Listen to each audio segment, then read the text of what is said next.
Un saludo grande a nuestra audiencia. Mi nombre es Cecilia Marra, de Yo Soy Digital Chile.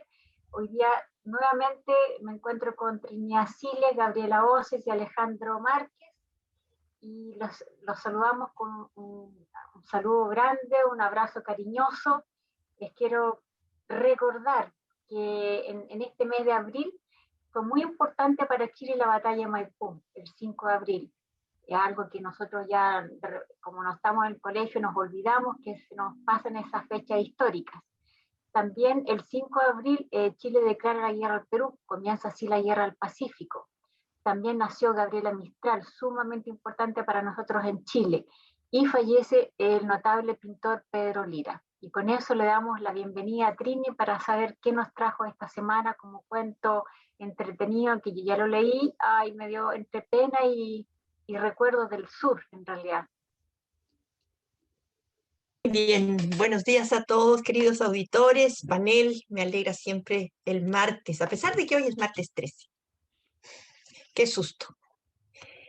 Muy bien, yo hoy día, un poco a propósito de la situación que estamos comenzando a vivir, qué difícil, qué años difíciles estamos viviendo, efectivamente, y por lo mismo recurrí nuevamente a mi gran amigo, al gran autor Juan Rulfo, para, bueno, empatizar un poco más con situaciones, quizás el cuento es más metafórico, pero con situaciones de muchas personas que, bueno, por esta movilidad social a la que nos ha llevado la pandemia, están cayendo en situaciones de vida bastante delicadas, difíciles. Entonces, bueno, después comentaremos un poco más, pero el cuento parte con casi una exclamación en que Rulfo llama desde un principio a los lectores, es que somos muy pobres. El cuento va con lo siguiente entonces. Aquí todo va de mal en peor. La semana pasada se murió mi tía Jacinta. Y el sábado, cuando ya la habíamos enterrado y comenzaba a bajársenos la tristeza, comenzó a llover como nunca. Y el aguacero llegó de repente en grandes olas de agua. Lo único que pudimos hacer todos los de mi casa fue estarnos arrimados debajo del tejado, viendo cómo el agua que caía del cielo quemaba aquella cebada amarilla tan recién cortada. Y apenas ayer, cuando mi hermana Tacha acababa de cumplir 12 años, supimos que la vaca de mi papá, que mi papá le regaló para el día de su santo, se le había llevado el río. El río comenzó a crecer hace 3 noches. A la hora en que me fui a asomar, el río ya había perdido sus orillas. Era el único que había en el pueblo. Y por eso, no más la gente se da cuenta de que la creciente es la más grande de todas las que ha bajado el río en muchos años. Mi hermana y yo volvimos a ir por la tarde a mirar aquel amontonadero de agua. Queríamos oír bien lo que decía la gente. Allí fue que, allí fue donde supimos que el río se había llevado a la serpentina. La vaca, esa vaca que era de mi hermana, Tacha, porque mi papá se la regaló para el día de su cumpleaños. Lo más seguro es que ha de venir es que estaba dormida, así nomás por nomás. Tal vez entonces se asustó y trató de regresar, pero al volverse se encontró entreverada y acalambrada entre aquella agua negra y dura como tierra corrediza. La apuración que tienen en mi casa es lo que pueda pasar el día de mañana. Ahora que mi hermana Tacha se quedó sin nada, porque mi papá, con muchos trabajos, había conseguido a la serpentina desde que era una vaquilla para dársela a mi hermana con el fin de que ella tuviera un capitalito y no fuera a ir de piruja como lo hicieron mis otras 2 hermanas, las más grandes. Seguro mi papá dijo, ellas se han echado a perder porque éramos muy pobres en mi casa y eran ellas muy retobadas. Y tan luego que crecieron les dio por andar con hombres de lo peor que les enseñaron cosas malas. Cuando uno menos se lo esperaba, allí estaban en el corral revolcándose en el suelo, todas encueradas y cada una con un hombre trepado encima. Ellas se fueron para Yutla. Por eso le entra la mortificación a mi papá, ahora por la tacha que no quiere que vaya a resultar como sus otras dos hermanas, al sentir que se quedó tan pobre viendo la falta de su vaca. Con la vaca era distinto, pues no hubiera faltado quien se hiciera el ánimo de casarse con ella, solo por llevarse también aquella vaca tan bonita. La única esperanza que nos queda es que el becerro esté todavía vivo. Mi mamá no sabe por qué Dios la ha castigado tanto al darle unas hijas de ese modo, cuando en su familia, desde su abuela para acá, nunca ha habido gente tan mala. La peligrosa es la que queda aquí, la tacha que va como palo de ocote y crece y que ya tiene unos comienzos de senos que prometen ser como los de sus hermanas, puntiagudos y altos y medio alborotados para llamar la atención. Esa es la mortificación de mi papá. Y Tacha llora y está aquí a mi lado con su vestido color de rosa, mirando el río desde la barranca y sin dejar de llorar. Por su cara corren chorretes de agua sucia, como si el río se hubiera metido dentro de ella. Yo la abrazo tratando de consolarla, pero ella no entiende el sabor podrido que viene de allá, salpica la cara mojada de Tacha y los dos pechitos de ella se mueven de arriba para abajo, sin parar, como si de repente comenzaran a hincharse para empezar a trabajar por su perdición. Es un cuento maravilloso, es un cuento lleno de sentido y significado. En este cuento, Juan Rulfo da a conocer su maestría del estilo, por un lado, el estilo, cómo trabaja el lenguaje local de los mexicanos, dándole una simbología tan importante a las palabras. Las palabras juegan en este cuento, las palabras se combinan con el ambiente y nos hacen sentir el horror de esta avalancha de barro que trae el río y que se lleva a la vaca, que era la última ilusión que tenía el papá, el esfuerzo que había hecho su vida entera por ahorrar por esa vaca, para darle una mejor vida a su hija más chica, porque el ejemplo que habían tenido con la decisión de las dos hermanas mayores de hacerse pirujas, como dice el cuento, de hacerse prostitutas, para ellos había sido un castigo del destino. Su madre, que obviamente no tenía educación, tiende a pensar que esa fue una maldición de Dios, sin comprender ni tener la habilidad blanda quizá de pensar que sus dos hijas buscaban una vida mejor que el de la pobreza en el que ellas habían crecido. Es un cuento delicado, profundo, pero además de una elegancia de cómo trata el tema de la pobreza, con una ternura, con una dulzura y con una empatía espectacular. Le doy con esto la palabra a Gabriela. Gracias, Trini. Yo quisiera hablar un poco de lo que se ha llamado la psicología de la pobreza, y es que se trata de develar qué le ocurre a las personas cuando viven en esta condición. Obviamente no es todos los pobres así, por lo tanto después no me digan, oye, yo conozco un pobre que es distinto. No es que todos sean así, sino que son las tendencias y las altas probabilidades de que aparezcan los fenómenos que les voy a contar algunos de ellos que me parecieron como más clave. Uno de ellos tiene que ver con el lenguaje. La manera en que los pobres usan el lenguaje difiere del cómo se usa en los niveles sociales más altos y medios.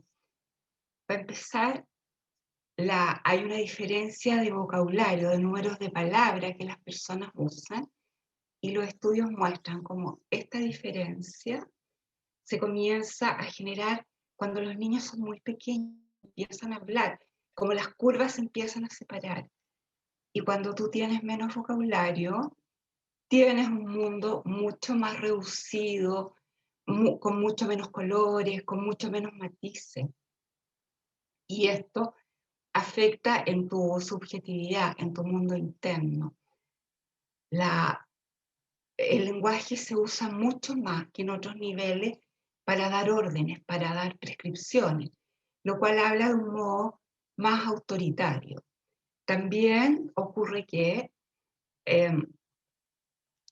y esto es muy conocido, que los niños en el colegio tienen mucho menor rendimiento que sus pares de niveles más altos. Entonces, esta diferencia en la cantidad de palabras que se usan y en cómo se usan, se habla menos. En las familias pobres se habla menos. El lenguaje tiene como una función mucho más instrumental que en los otros niveles. Y eso va marcando las relaciones y va marcando las maneras de ser. A nivel emocional también, se va produciendo una emotividad negativa, con mucha más abundancia de estrés, de penas, de emociones que van por ese lado, porque la pobreza psicológicamente se entiende como el no disponer de los recursos para satisfacer tus necesidades. Necesidades que en los casos de pobreza más extrema son necesidades básicas. Estamos hablando de comida, techo, abrigo, de cosas que son necesarias para tu supervivencia. Entonces, tú cuando eso no está disponible, te vas frustrando, la frustración genera estados negativos de pena, de ansiedad, y ocurre que es tanto que llega un minuto que tú empiezas como a distanciarte de la emoción. No es funcional para ti contactarte con penas tan intensas, por lo tanto, como que te vas aplanando emocionalmente. Los autores dicen dejar de sentir las emociones. Y acá se nota cuando Rulfo como que rescata eso en su cuento, va contando cosas atroces y las cuenta como también con una cierta planidez emocional, con una planicie emocional. En ese cuento no hay prácticamente emociones. Entonces esa es una reacción adaptativa que se da ante condiciones de frustración intensa. Quiero además rescatar otras características que se han relevado como importantes. Cuando tú tienes una vida tan precaria, vas sintiendo que tú no tienes ningún poder frente al medio, no tienes ninguna posibilidad de acción. Por lo tanto, se va desarrollando una noción de bajísima autoeficacia, o sea, yo no puedo hacer nada. En otro cuento vimos este tema de la autoeficacia, que es como muy importante para ir funcionando por la vida. En la pobreza, la autoeficacia se aplana mucho. Junto con eso, se llega a pensar que todo es controlado desde fuera. Eso se llama locus de control. Se exacerba lo que es el locus de control externo, ¿ya? Por otra parte, hay otra vivencia del tiempo y es una vida muy en el presente. El futuro es algo lejano, como hay baja autoeficacia, como hay tanta frustración, como que lo importante es el presente, no hay proyección. Aunque se pueda, no hay capacidad de ahorro, no hay capacidad de planear. Ustedes se fijan que la persona pobre tiene un poco de plata y se compra la zapatilla para que le alcanza, se come todo, arma la fiesta, invita a todo el barrio, aunque se quede sin plata por mañana. Y eso es porque no hay una cierta previsión de futuro. Todo esto va estructurando una condición que se llama desesperanza aprendida, donde nada de lo que yo pueda hacer va a poder cambiar las circunstancias, por lo tanto se cae en un estado de apatía, de desilusión y de no tener esperanza frente a la vida, frente al otro, frente al futuro. Estas son algunas de las cosas centrales que los autores que estudian estos temas han descrito. Yo pensaba, si el día de mañana cayera maná del cielo y cayeran cientos de miles de dólares y toda la gente saliera a la pobreza, fíjate que no basta. ¿Por qué? Porque estas secuelas internas, tú no las solucionas con plata. ¿Las solucionas con qué? Las solucionas con experiencia que permita acumular otro capital de ir rompiendo este círculo que se ha llamado el círculo de la pobreza, porque estas mismas condiciones psicológicas lo tienden a perpetuar cuando la persona está en desesperanza, aunque tenga una salida, una ventanita, sencillamente no la ve y no la utiliza. Por lo tanto, la ruptura de la pobreza toma generaciones y eso hace que sea un drama tan profundo. Eso es lo que quería decir ahora. Gracias. Gracias, Gaby. ¿Se escucha bien mi audio? Estoy con problema de audio. ¿Se Un poco escucha? despacio, a Un ver. poco lejos. Sí. Voy a hacer más porque tengo problema de audio. Si tengo problema de audio, sigo Alejandro. ¿Cómo está mi audio? Lejos. Alito. Entonces, sí, Débil. Sí, sí, entonces voy yo. Ya, bueno. Con respecto al cuento, voy hacia la parte donde realmente el escritor delata una desgracia por la pérdida de una vaca para una familia que era relativamente pobre. Y en verdad ahí pienso en las muchas implicancias, no solo económicas, que tiene la pobreza, sino sobre todo con respecto al comportamiento, particularmente con la moral.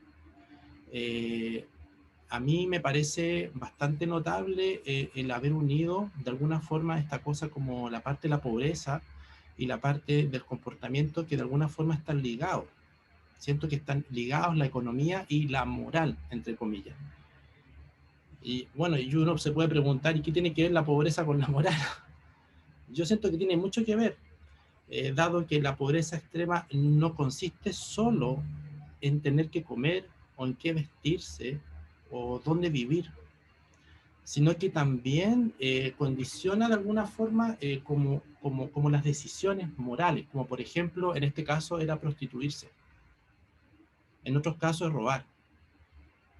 Entonces, cuando esto es muy extremo, me hace sentido que esto también condiciona comportamientos también extremos. Y en ese sentido creo que este escritor marca un poco estas dos condiciones que yo siento que son implícitamente están conectadas. Lo otro ¿cómo se llama? Que noté también fue que la pobreza de alguna forma, en el relato, él de alguna forma va notando o va disfrutando lo que va ocurriendo. Me llamó la atención, por ejemplo, cuando dice, yo lo anoté, dice, por ejemplo, el olor a podrido del agua revuelta. Después, pero no se oye nada. Hay gente mirando el río y contando los perjuicios. El sabor a podrido que viene de allá salpica la cara de Tacha. Es decir, la sensibilidad ligada de alguna forma en el olfato, en la vista, en el oído, en el gusto. Eso me llamó mucho la atención, porque si uno lee con finura el cuento, aparecen como esos sentidos. Siento que me llamó la atención como esas dos grandes cosas y también lo simbólico que de alguna forma esta cosa de tanta, o sea, no sé, de la desgracia, de la pobreza, de que no hay condiciones para salir adelante, que su hija Tacha solamente iba a caer en la prostitución. Creo que de alguna forma este escritor hace una lectura bien deleitosa en términos de la consideración que tiene la pobreza, cómo la pobreza se mete en la gente y de acá saca reflexiones sobre todo que la única alternativa es la prostitución. Creo que va por ahí mi mirada. Cecilia, ¿cómo está tu micrófono? A ver. ¿Se escucha o no? Sí, se Escucha. escucha. Sí, Bueno, vamos a tratar, si no ustedes me avisen y continúa Trini. Ya. Esas son las cosas que pasan en Zoom. Mira, yo anoté un poco la sensación que me da la injusticia de Dios hacia los pobres. Él hace dos analogías, que él dice, Dios nos ha abandonado, y por otro lado dice, Dios las ampare. Primero él siente que Dios los abandona con toda esta tragedia, pero cuando necesita pedir que las protejan, al tiro se acuerdan de Dios las ampare. Hay como una... Y eso me hace relación a la vida que él tuvo, porque estuve leyendo la vida de Juan Rulfo, y me hace sentido un poco lo que él escribió. Después también aborda mágicamente y con harto detalle el tema social de los recursos y los bienes. Creo que eso se mantiene todavía con el tiempo, y ahora en pandemia lo hemos visto. Cuando nos hemos visto amenazados con que no va a haber alimento, hemos acaparado más alimentos. Entonces, en el fondo, como dice la Gaby, es muy cierto. Esto queda en nuestro ADN, en nuestra retina, la falta de algo. Por lo tanto, cuando veo que puedo comprar más, me lo guardo, ¿cierto? Un poco parece que el humano es recurrente. También el niño va evocando una compasión en el lector. Cuando él hizo este relato, a mí me empezó a dar una pena tremenda, porque hacía, como decía Alejandro, el olor a podrido, con un detalle bien extremo de lo que él estaba sintiendo, y yo lo fui sintiendo también. La religión, ellos piensan que la religión no evita que el pobre sufra todos estos desastres, como que siempre le pasan a ellos. Obviamente la gente que tiene menos recursos siempre vive en lugares donde ocurren las tragedias, cerca de los ríos, cerca de los cerros, donde obviamente es vulnerable la naturaleza. Él sentía en este cuento que Dios los estaba castigando, la lucha de los pobres contra el destino hostil. Eso también lo sentí muy fuerte. Y lo último que les quería comentar, por un lado había un castigo, y por otro lado que Dios las amparara a las dos. Entonces pero esto yo creo que va de la mano de la infancia de él. Ahí Trini nos puede argumentar más sobre esto ahora. Te doy la palabra, Trini. Gracias, Cecilia. La verdad que los comentarios de los tres han sido interesantísimos y han enriquecido tanto el texto. Y le agradezco a Gabriela la explicación de la psicología de la pobreza, porque es determinante. Y retomo el guante de la Ceci. Efectivamente, este hombre nació en 1917 en un pueblito que era Apulco, un puntito chico cerca de Jalisco, en México. Era un pueblo muy chiquitito y la familia de él sufrió la persecución cristera en México en su momento, que fue fiera, fue una persecución de un gobierno masón en su momento que persiguió a los personajes vinculados con la iglesia. Fue terrible, fue una verdadera masacre y bastante injusta, sí. Bueno, él la vivió en carne propia porque mataron a su padre, una mujer mató a su padre. Tiempo después perdió a su abuela y antes había perdido a su madre, por tanto la orfandad la vivió desde muy niño. Se tuvo que ir a vivir con los abuelos, los hijos se separaron, eran dos, y a él finalmente lo terminaron dejando en un orfanato, en una institución donde lo pasó pésimo, porque la educación autoritaria era espantosa. Él decía que era un correccional, era una verdadera prisión.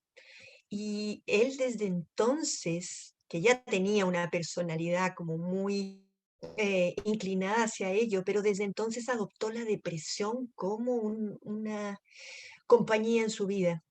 Y que la verdad que él es un tipo muy para adentro, un tipo era un hombre muy melancólico, nostálgico, pero que vivió el dolor, bueno, había vivido en un pueblo, pero el dolor y el sufrimiento de su gente cercana. Y él tenía esta empatía y esta facilidad de la palabra para expresar lo que él vivía, lo que le tocaba vivir. Yo creo que el talento de este hombre en su escritura habla de un tema del que planteó Gabriela y que creo que es fundamental. El lenguaje habla del medio y efectivamente el lenguaje además, sobre todo cuando es más rico, permite la ampliación de la inteligencia emocional y práctica. Y en este caso, claro, notamos la limitación en la que estos personajes se vieron limitados a eso, ¿no?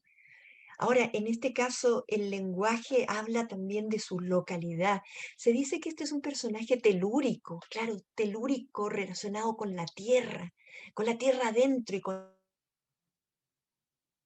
Pero hay frases que tienen un sentido precioso, por ejemplo, ¿no? Por eso le entra la mortificación a mi papá. Qué bonito como lo dice. Poco más adelante, dice, el río había perdido sus orillas. Qué mejor explicar cómo la fuerza con que el río y la violencia con que el río aborda el pueblo. Habla de la apuración. Precioso el término. Uno no sabe si es por el apuro o por la ansiedad, pero ese término puede abarcar muchas cosas. Como si tuviera un capitalito, esa forma tan paternalista de hablar, pero claro, ese capitalito le hubiera salvado la vida a la chiquilla, ¿no? Ellas eran muy retobadas, las hijas, ¿no? Retobadas quiere decir obstinadas, tercas. Y finalmente, ¿cómo termina, no? Cuando sus pechitos comenzaban a hincharse para empezar a trabajar por su perdición. No es necesario explicar esa frase, habla por sí sola. Es bellísima. Y en ese sentido, este es un sabio del lenguaje porque supo desentrañar del lenguaje local un dolor tan profundo como es el que vive esa familia, ¿no? Y quiero terminar simplemente con la actitud del hermano, que de alguna manera es el autor, ¿no? El que está adoptando él esa postura, porque termina abrazando a su hermanita, como tratando de darle espiritualmente todo el apoyo, porque sabe lo que podría venir. No la quiere dejar sola. Eso es muy profundo. Creo que este cuento es maravilloso, yo le tengo un cariño especial y creo que en estos tiempos de cuestionamiento familiar, de cuestionamiento personal ante la decisión del retiro del 10% primero, del 10% segundo y este que vamos a cuestionarnos, bueno, de alguna manera podría tener una metáfora y simbolizada en la vaca, ¿no? Que no se pierda esa vaca porque es la salvación también. Bueno, con eso yo cierro mi participación y le doy el micrófono a Gabriela. Muchas gracias a todos y un abrazo a los auditores y a ustedes también. Yo quería comentar que lamentablemente en esta pandemia son millones de personas que en el mundo están en pobreza y han caído en la pobreza. Y ese no es un tema menor para el planeta. Y hoy día leía que desde la ONU estaban llamando a que los gobiernos de todos los países implementaran políticas que tendieran a que los súper ricos pagaran más impuestos con la finalidad de que la gente pudiera tener mayor acceso a salir de las condiciones de pobreza. Yo creo que son llamados legítimos, ojalá que la humanidad como humanidad se movilice en este sentido. La pobreza es patrimonio de ningún país, y más aún, de ninguna sociedad. En todas las sociedades del mundo no ha habido pobre, pero es una condición que, como vimos, desmedra a tanta gente, le impide gozar de la plenitud de la vida y de lo que corresponde, digamos. No es una gracia, no tiene por qué ser un privilegio que los seres humanos podamos disfrutar de la palabra, del afecto vivido a plenitud, de creer en nosotros. Entonces, es de esperar que este llamado de la ONU por fin se haga carne. Porque un país donde hay, o un mundo donde hay tales discrepancias de formas de vida, de formas de vivir la vida, no, no es un buen mundo. Eso.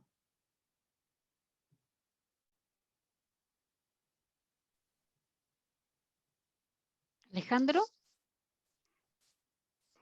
mira, yo me uno a lo que dice la Gaby porque más que hablar de un estado, pienso que el planeta en general tiene que empezar a pensar en políticas transversales, no solamente enfocadas a un solo sector, y me refiero a un sector, para no entrar en política, no quiero hablar de política, sino que las decisiones a nivel del mundo tienen que ser transversales ahora, porque obviamente nos dimos cuenta, algo que todos sabíamos, que hay sectores que los gobiernos siempre apoyan, hay otros sectores que no necesitan tanto apoyo, y está la clase media, ¿cierto? Entonces la clase media es la que un poco necesita eh, políticas que ayuden a todos, en realidad no solamente clase media, clase alta, gente vulnerable, aquí tiene que ser parejo.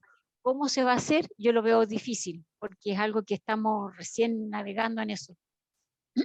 Pero la ONU, a lo mejor dando una ventana de lo que están hablando, nos puede abrir los ojos a todos nosotros. Y con esto le doy la palabra a Alejandro y antes me quiero despedir agradeciendo a todos nuestros auditores, a Ilka Sosa, a todas las colaboradoras de Senama, a Mariana Neff, a Isabel Mejías, a todas las personas que nos escuchen. Y hay una auditora especial que el otro día estuvo en la clase con nosotros de Excel con Alejandro, es Pilar Enríquez. Le doy un saludo especial a ella por ser una nueva auditora y una alumna de Yo Soy Digital Chile. Le doy la palabra a Alejandro. Bueno, yo también recojo el guante de Gabriela. En verdad siento que, como Rulfo lo expresó, la pobreza se presenta como una fatalidad, como algo como del destino. Y siento que ahí el gobierno, los gobiernos están ausentes de sus vidas, en verdad. Ahí me acuerdo un poco lo que dice Rulfo, solo queda la esperanza de que el becerrito esté vivo y así Tacha pueda salvar su vida. Creo que la pobreza, como en la pandemia, se mete en la vida de la gente realmente como agua sucia, que destruye pueblos, destruye ciudades. Estamos viviendo momentos muy complejos, en verdad, y siento que la ONU, dando esa iniciativa de poder entregar a la gente más igualdad particularmente, y que los ricos también puedan pagar ese impuesto y puedan ayudar. Al final somos un todo, somos un cuerpo, somos una humanidad. No podemos esperar que hayan donaciones, sino que sea realmente una iniciativa consciente de que hay gente que la está pasando mal. Y da pena también ver en la televisión cómo muestran personas comiendo en los restaurantes, sabiendo que hay muchos millones de personas que no están así. En verdad, la realidad y la verdad se sale a la luz en estos momentos.